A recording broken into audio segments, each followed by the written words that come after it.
Good morning, good morning, good morning. Welcome to our conversation today. We're going to be talking about the California Vehicle Rebate Program. I'm Selena Pryor. I am happy to be back with you guys today, hoping that we're looking forward to a great weekend. But first, we're going to talk about the California Vehicle Rebate Program so you guys have the information that you need and just the knowledge that you need if you're looking to buy a electric vehicle. So today we have our special guest, Miss LaTisha Harris. Hi, LaTisha. Hello, Miss Selena. How are you today? I'm well. How are you?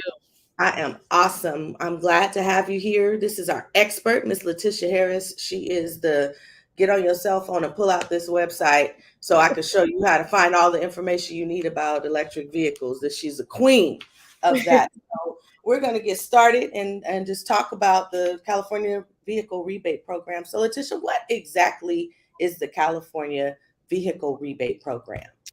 So it's technically the Clean Vehicle Rebate Project. We are a program that is administered in the state of California by way of CARB, California Air Resources Board. So ultimately, we supply you a rebate after you purchase an electric vehicle.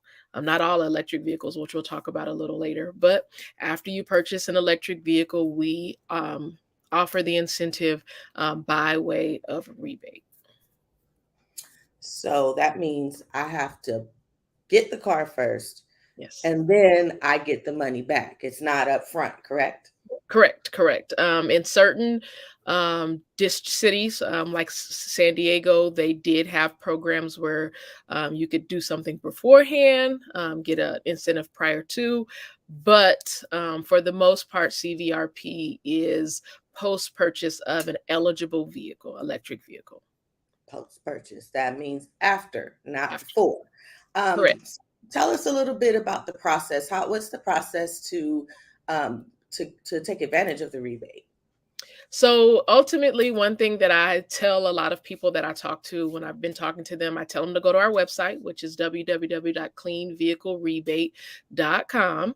.org. I'm sorry, cleanvehiclerebate.org. So going to that website, we have online a savings calculator. So I tell them to go play with the savings calculator, and there you can actually see exactly what incentives you could potentially qualify for. Not only that, then you can also see the eligible vehicles. So after you know what it is that you can qualify for, you see the list of eligible vehicles, then I tell them to go out and test drive as many as you can, because different vehicles have different features, different accessories, they drive different.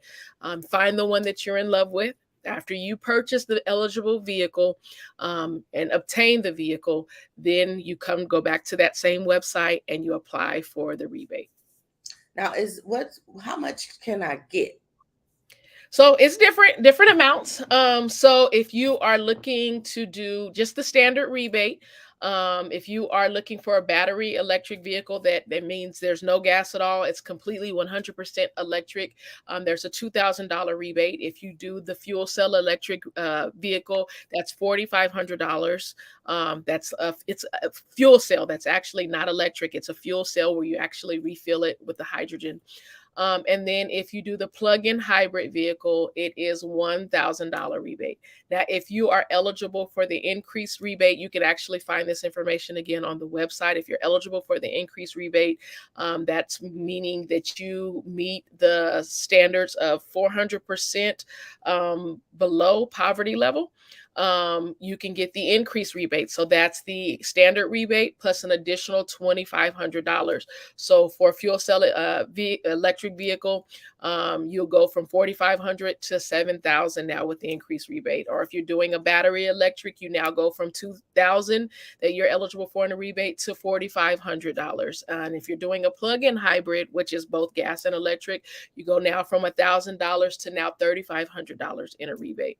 Then we also do zero emission motorcycles. So if you are interested in a motorcycle, there's just $750, and it's just a standard rate, $750.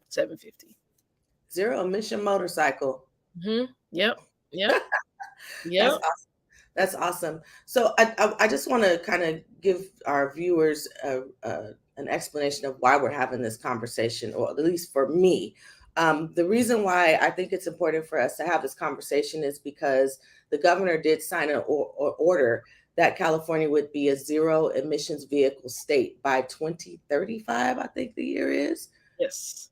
Okay. Yes. So there So will that be means, no gasoline cars sold after that. The majority, all of the cars sold, the plan is will be electric vehicles. okay. So, you know, the Bible says our people perish for lack of knowledge. We want to make sure that we are giving you the information that you need so you can be prepared, and understand, where California is moving, how we're moving. Let me ask you this, because, I got to ask these kind of questions. I noticed, like in South Sacramento, that there are more gas stations being built. Mhm. And one of my mentors told me, "Oh yeah, but they're easily they can transition them over to become Charging stations. charging stations." So, is that true, or are we just throwing up gas stations in the hood because we don't believe that California is going to be a zero emissions vehicle state?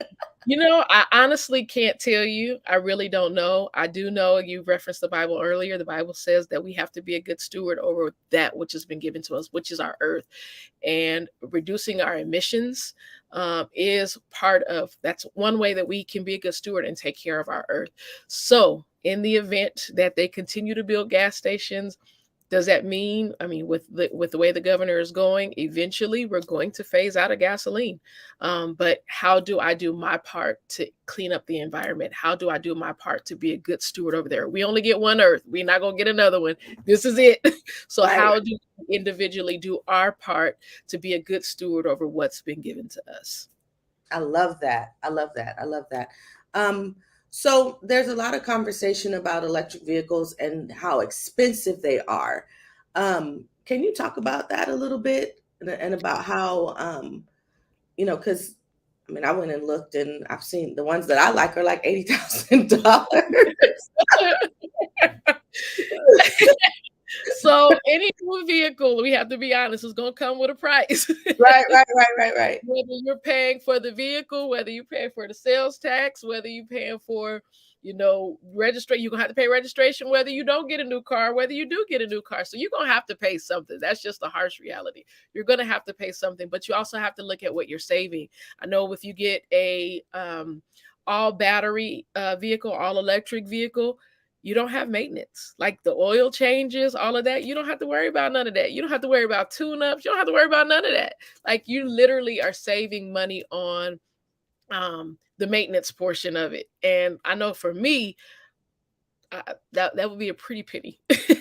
That would be a pretty pity to not have to pay any maintenance at all. You do have to rotate your tires, but that's just about all it would be for an all electric vehicle, a battery electric vehicle. So you do save money on your maintenance in the long term because of even gas. If you do a plug-in hybrid, you do save money on gas. There are long-term savings on purchasing an electric vehicle. So Awesome. you're gonna spend something, but you are still gonna save something in the long run. Overall, you are gonna save. Okay. Can you tell us the difference between an all battery electric vehicle, the plug-in hybrid, and what did you say, fuel The cell? fuel Hybrid cell. fuel cell. Okay. Tell us So the the difference. fuel cell, you actually are you're filling with hydrogen. So there are stations, kind of like gas stations, if you will, and you go and you refill them, kind of like a gas station, but it's not gas; it's hydrogen, I believe. A battery electric is kind of like the battery electric means there's no gas at all. You are literally charging. It's 100% electric. There is no gas. There's no fuel cell. There's no hydrogen. There's nothing. It's literally you plugging it into the wall and that's it. And then a plug-in hybrid actually is both. It's the best of both worlds, if you will, for those that have kind of what's called range anxiety, or your lifestyle doesn't permit for you to go completely all electric. You are literally you have the electric portion, but also you still put gas in the vehicle, so you'll be able to drive electric, and then when the electric runs out, it kicks over to the gas. Let's talk about this range anxiety for a minute, Mm. because that is the one thing that for me, um, when I went to the site, I was like, okay, I'm gonna have to plan my trip. I'm Mhm. gonna have to figure out A, how long it's gonna take me to get there. B, how long will the charge last? Mhm. And if it doesn't last long enough to get me there and back, I gotta go sit in the parking lot of Walmart for 2 hours. We're So laughing about it, but like that's a real thing. I'm like, range anxiety is real. Range anxiety is a real thing, especially for like myself. I'm a mom, so I'm constantly picking up here, going here. We got practice here. Like, am I gonna have enough of a charge to do everything I need to do? So range anxiety is a real thing. So with all battery electric, you do have to actually plan out your trip. I did talk to a client, one our customer one time, who literally did a cross country trip in an all electric vehicle, and he showed me how to plan it out. If you go to PlugShare, has an app, you can go and you can actually see where all of the charging stations are, so you can actually, and even some of the vehicles now have that technology to tell you where the next charging station is, like a gas station, where the next charging station is, and all of that. But PlugShare has an app that you can go onto, tells you all of the information for that plug or for that charging station. Like, does it cost, how much does it cost, what are the access codes, do you need any information? And so you do have to plan out your trip. With a plug-in hybrid, which is actually, I have to say, for my lifestyle, was actually a better choice for me, because in the event that I run out of the electric charge, I have the gas that will kick in for that. So it doesn't take as much thinking, if you will, but it's kind of helping ease out of that range anxiety, because you're learning more to plan your trip. I'm gonna keep that in the forefront of my mind. It's a pretty big jump, and you don't realize how much you drive until, like, you really have to plan that trip out. And then even if you have a charging station at home, you could charge at night, overnight, while you're sleeping. You'll charge. Or I know one time I had a rented an all battery electric vehicle, and so went to Target, and there were charging stations at Target. So just plugged the car in and went to Target, do my shopping, and it came out 45 minutes later, and I was ready to go. So you went to Target and you needed to charge the car? Yeah, I did. I did. Because I didn't have a charging station at home because I was renting Oh, the car. So had I okay. not rented the car, I could have came home, did whatever I needed. Well, it's not gonna charge that fast at home, but I would have had some bit of a charge if I would have came home. But I needed to charge the car because I don't have a charging station at home. And ended up going in Target. I needed to go to Target anyway and charged it in like 45 minutes. I was done. Awesome. So I heard about a program, and I don't know if this is still if they're still offering this, but where you could trade in your car. Your Yes. Okay, can you talk about that a little bit? So some programs, that's not necessarily our program, but some programs allow you to trade in your vehicle, and you have to meet certain program guidelines. You trade in your vehicle, and after you trade in your vehicle, they also give you a rebate for your car in exchange of you trading in your car. It's kind of called scrap and replace. You're scrapping out your old car that has been a gas guzzler and is horrible for our environment, and replacing it with a more environmentally and friendly car. You are able to actually stack those incentives with our program. As long as you purchase one of the vehicles on our eligible list, you can actually stack those rebates with our rebate, which gives you a greater savings in the long run. Stack. Let's talk Mhm, about that. Just mhm. what does that mean? Stack. So Stack rebates. let's say you at this get the standard rebate for a battery electric vehicle, which is $2,000. You get that rebate plus whatever it is that that program incentivizes. So if they say we'll give you $7,500 for your vehicle with the scrap and replace program, you'll now get our 2,000 with their, whatever amount that they're giving you. And so if you go to the website again, like I was saying earlier, and play with the savings calculator. You can input all of your information, whether you want to scrap a vehicle, replace a vehicle or not. If you don't want to replace a vehicle, that's fine. But if you want to replace a vehicle, you can even enter that information in there, and it will tell you all of the incentives in your region that you're eligible for and that are available in your area, which include that program as well. This is some great information. So we're at our 15-minute mark, and I think that we've kind of gotten a lot of information. I know my mind is kind of racing, which it does when I have these conversations. So I think we're gonna stick a pin in this conversation here and come back in a couple of weeks and kind of build on this.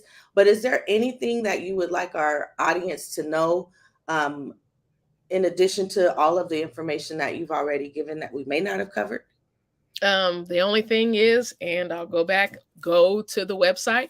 And it's not just those incentives. You are eligible for a tax credit if you're eligible for a tax credit of up to $7,000, $7,500, I'm sorry. And not only that, I know it's big up in the Bay Area. You get the HOV lane access as a single occupant if you purchase an all-electric vehicle. And then your utility provider may also provide incentives as well. So there are quite a few incentives out there for purchasing an electric vehicle. Go to the website, play around with the savings calculator, look at the eligible vehicles, determine the one that's best for you, and take advantage of all of the incentives while you can. Now, if people have questions or they want to get more specific information, who should they contact? You can actually go on the website and you can contact there. You can actually send us an email, but if you want to contact me directly, my phone number is 559-825-5307. 559-825-5307.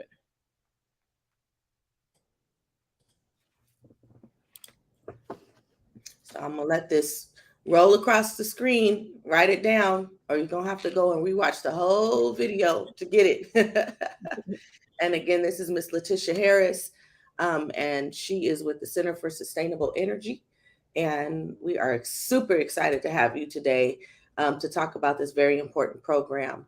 So with that, I'm going to give you guys back the rest of your day. Have a wonderful, great weekend, and we hope you learned a little bit about electric vehicles and the Clean Vehicle Rebate Project. Not what I said in the beginning. Thank you guys. Have a great day. Have a great one.